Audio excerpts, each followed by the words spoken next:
කුතුහලය සාර්ථක නිර්මාණකරුවෙක් වෙන්න නම් අනිවාර්යයෙන්ම කුතුහලය කියන සාධකයේ තියෙන්න ඕන. මොනවා වෙයිද?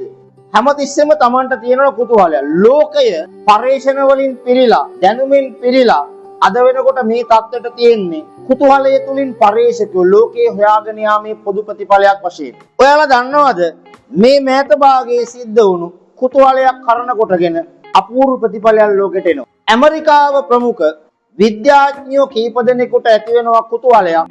හඳේ අපට පේන කොටසට වඩා නොපෙනෙන කොටස අඳුරුද අවපහ ගැන්විලාද මොකක්ද ඒකේ ස්වභාවය? දැන් අපට පේනවනේ හඳ.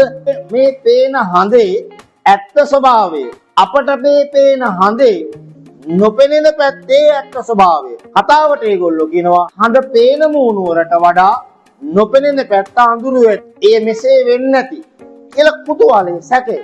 අවසානට ගංගනගාමීන් 4 දිනක් යනවා සඳතරණය කරන්න. කළු ජාතික පිරිමි පුද්ගලයෙක්, සුදු ජාතික පිරිමි පුද්ගලයෝ දෙන්නෙක් ලෝකයේ ප්‍රථම වතාවට අවුරුදු 47ක් වයසදී කාන්තාවකුත් යනවා. ඒගොල්ලෝ සඳට බහින්නේ සඳ වටේ යන්නේ. එයාලා තීරුම් ගන්නවා ඒගොල්ලෝ කුතුහලයේ දනෝපු සිද්ධිය. හරි. ඇයි? එයාලා කුතුහලයේ දනවගෙන ගියා හඳේ අපට පෙනෙන පැත්තට වඩා නොපෙනෙන පැත්තේ අඳුරකුත් එක්ක මේ වගේ දෙයක් ඇති කියලා. ඒගොල්ලෝ දැන් පෘථිවියට බහැලා. ඒගොල්ලෝ දැන් ලෝකෙට ඇවිල්ලා. ඒගොල්ලෝ කියනවා අපි එදා කුතුහලයේ දනෝපු දේ හොයාගෙන ගියා. අපේ කුතුහලයේ සාර්ථකයි. ලෝකෙට අලුත් දෙයක් ළඟදීම එකතු වෙයි. ඒ තමයි සඳේ ඇත්ත කතාව. සඳ අපි දැකලා තියෙන්නේ මතු පිටින් පමණයි. ඒ කියන්නේ ලෝකේ ඔබටත් එහෙම දේවල් වෙයි. ඔබ දකින්නේ මතු පිට වෙන්න පුළුවන්. ඔකේ අභ්‍යන්තරේ එනකොට ඔබට ඇත්ත ඇති හැටි එළියනවා. ආදරේ වුණත් එහෙමයි. මතු පිටින් තමයි අපි ලෝකේ දකින්නේ ආදරේ.